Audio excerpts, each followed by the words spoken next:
Selamat malam teman-teman. Assalamualaikum warahmatullahi wabarakatuh. Salam bawah sadar. Malam ini ketemu lagi dengan saya di channel YouTube Pras Guntur Seto. Seperti biasa, saya masih membawakan luncuran video dengan tema-tema alam pikiran bawah sadar dalam beragam aspek dan lingkupnya. Saudara-saudaraku yang sangat kucintai, manusia hadir di muka bumi tentunya dengan ragam keadaan, itu pasti. Ada yang sangat kaya kondisinya, ada juga yang sangat miskin, itu fakta. Banyak orang yang hidup dengan rasa bahagia, dan tak sedikit juga yang hidup dalam keadaan nestapa dan dalam kemiskinan yang teramat parah. Saudara-saudaraku, sangat banyak orang yang bergelimpangan kesejahteraan, berkelimpahan kesejahteraan maksud saya, dan kecukupan. Banyak juga yang hidup dalam suasana yang teramat kekurangan. Maka tidak heran kalau kemudian banyak sekali orang yang hidup dengan rasa senang, rasa bahagia, rasa berkelebihan, dan rasa riang gembira. Semuanya berwarna-warni. Tapi di sisi lain juga banyak orang yang teramat menyedihkan keadaannya dengan tingkat kekecewaan yang luar biasa, rasa sakit hati, perasaan murung, rasa tersisih, rasa tersudut, dan rasa direndahkan. Dan banyak sekali rangkaian rasa-rasa yang sangat perih kalau diliwati. Pertanyaannya selalu muncul dalam diri kita, apa sejatinya yang sedang terjadi sekarang ini? Kok orang bisa begitu rupa? Ada yang sangat kaya sekali dan ada orang yang teramat miskin sekali. Terus apa dong yang sedang terjadi hari ini dengan kehidupan ini? Rasa-rasanya kita ingin bertanya, apakah kita harus menyalahkan Tuhan? Tidak mungkin, rasanya tidak mungkin. Toh sudah sering orang mengajarkan kepada kita bahwa Tuhan itu maha pengasih dan maha penyayang. Itu niscaya dan tidak bisa ditolak rasanya. Saudara-saudaraku, lantas kenapa kondisi orang terlahir berbeda-beda? Kenapa? Bisakah Tuhan dipersalahkan atas semua ini? Tentunya tidak. Ya. Sebab apa? Sebab kita telah menerima ajaran sejak kita masih kecil, agar kita jangan pernah menyaksikan Tuhan sebagai maha baik, Tuhan sebagai maha pengasih, Tuhan sebagai maha penyayang, Tuhan sebagai maha bijaksana, terlebih-lebih Tuhan sebagai yang maha benar, terlebih-lebih lagi Tuhan sebagai yang maha kaya. Teman-teman, kalau kita tidak boleh menyaksikan Tuhan. Lantas kemana kita mau alamatkan semua kesalahan ini? Kalau ini sebuah kesalahan, kemana? Ya, itu pertanyaan sulit bagi kita. Tapi kalau menurut saya, alamat yang paling benar untuk meletakkan kesalahan itu ya diri kita. Kita tidak punya opsi lain. Kita tidak punya opsi lain selain kita melihat diri kita. Karena kita menyalahkan Tuhan yang maha sempurna itu tidak mungkin, wong dia maha sempurna. Jadi kita sebagai makhluk yang tidak sempurna ini pasti letaknya kesalahan itu. Yuk kita periksa, kira-kira di mana kesalahannya. Oke. Sobat-sobatku yang baik hati, saya akan cerita sedikit terkait dengan pengalaman saya ketika dulu saya dalam tanda petik mengaji ya kepada seorang guru kebijaksanaan di sebuah desa kecil di Lampung Selatan.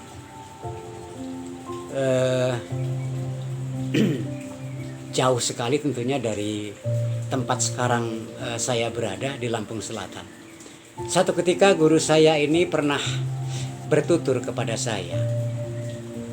Kira-kira tuturnya begini, kurang lebih ya, kurang lebih. Saya saya ingat ulang. Untuk semua keinginan dan doa yang kita milikin ini, jawaban Tuhan selalu ya dan yes. Ini menurut guru kebijaksanaan yang saya pernah kepadanya. Istilahnya kalau orang Jawa itu ngenger atau ngangsu kabruh. Beliau mengatakan, saya ulang sekali lagi, untuk semua keinginan dan doa yang manusia miliki, jawabannya dari Tuhan selalu ya dan yes. Nah, ini ajaib menurut saya. Satu kata kunci yang bisa menuntun kita kepada pemahaman yang agak lebih lengkap. Yes itu artinya diijabah. Yes itu artinya dikabulkan persis saat kita menyatakannya, saat kita mengucapkannya, dan saat kita menginginkannya. Tapi sang guru kebijaksanaan ini pernah juga bilang kepada saya, jangan senang dulu kamu. Jangan senang dulu kamu. Ya. Ketika jawabannya yes dan iya, ya, artinya sudah diijabah seketika dan langsung. Namun barangnya itu masih berbentuk gelombang energi di alam semesta ini. Wah, menjadi tidak gampang dong. Dijawab iya dan yes, tapi barangnya masih berupa gelombang di alam semesta ini. Tentunya butuh waktu untuk si gelombang energi tersebut mewujud, memadat, dan dapat hadir di hadapan kita. Pertanyaan saya waktu itu, iya itu kan konsep. Terus gimana dong? Andai kata dia masih dalam bentuk gelombang, gimana dong? Agar gelombang itu memadat, mewujud, dan hadir di depan kita. Kira-kira kita pengen itu segera hadir kan? Nah, sang guru kebijaksanaan ini bilang begini. Soal cara itu beliau katakan, teruslah kamu memanggilnya dalam doamu dan zikirmu. Kau panggil terus dalam doamu dan zikirmu. Artinya tidak cukup sekali ngomongnya, tidak cukup sekali memohonnya. Ya, dipanggil terus benda yang kita inginkan itu, dan kemudian berzikir terus, mengingat benda itu. Itu yang pertama. Dan yang kedua, teruslah kamu menginginkannya. dalam visualisasi barang seolah barangnya sudah ada, kamu milikin sekarang di tanganmu. Ya, visualisasikan dan inginkan terus. Nah, yang ketiga, teruslah meyakini bahwa alam semesta sedang berproses mewujudkannya. Ya. Dan kita harus yakin itu, bahwa alam semesta sedang berproses mewujudkan itu. Dan kemudian yang keempat, teruslah memanggilnya berulang-ulang dalam repetisi tanpa henti kalau perlu, sampai beberapa saat kemudian. Ya, katakanlah 3 minggu berturut-turut, atur saja waktunya. Nah, setelah itu Anda boleh melupakannya. Biarkan alam semesta bekerja. Itulah caranya yang diajarkan kepada saya. Nah, pada prinsipnya, kalau kita percaya kepada bagaimana dinamika alam semesta ini bekerja, nah, sang guru kebijaksanaan itu mengatakan kepada saya, ya, beliau bilang, mintalah dengan tanpa keraguan. Dalam bahasa Inggris sering disebut dengan asking. Kemudian percayalah dengan tanpa keraguan. Dalam bahasa Inggris sering disebut dengan believing. Nah, kemudian yang ketiga, terimalah dengan segala kebesaran hati hasilnya. Dalam bahasa Inggris disebut sebagai believing. Maka sebenarnya kalau kita buat ini ke konsep yang lebih modern, konsep doa itu ya 3 itu. Asking, believing, receiving. Asking, mintalah. Believing, percayalah. Receiving, terimalah hasilnya, apapun itu, meski barangkali tidak sesuai dengan yang kita minta. Kenapa? Tuhan Maha Bijaksana. Dia tahu sekali apa yang terbaik buat kita ini. Lepas kita kadang-kadang terlalu berlebihan memintanya. Padahal kalau itu datang, justru dia berada di luar wilayah kelola kita yang wajar. Maka Tuhan Maha Bijaksana, Dia sangat tahu apa yang terbaik buat kita. Nah, teman-teman sekalian, kalaulah itu sebagai sebuah konsep, maka kemudian semuanya sekarang terserah kita. Mau pilih yang mana? Ya. Karena Tuhan itu ya begitu. Kalau yang kamu mau baik, ya diberikan yang baik. Barangkali kalau tanpa sadar ternyata permohonanmu itu tidak baik, dan itu juga akan dipenuhi. Itulah bukti Tuhan itu maha adil.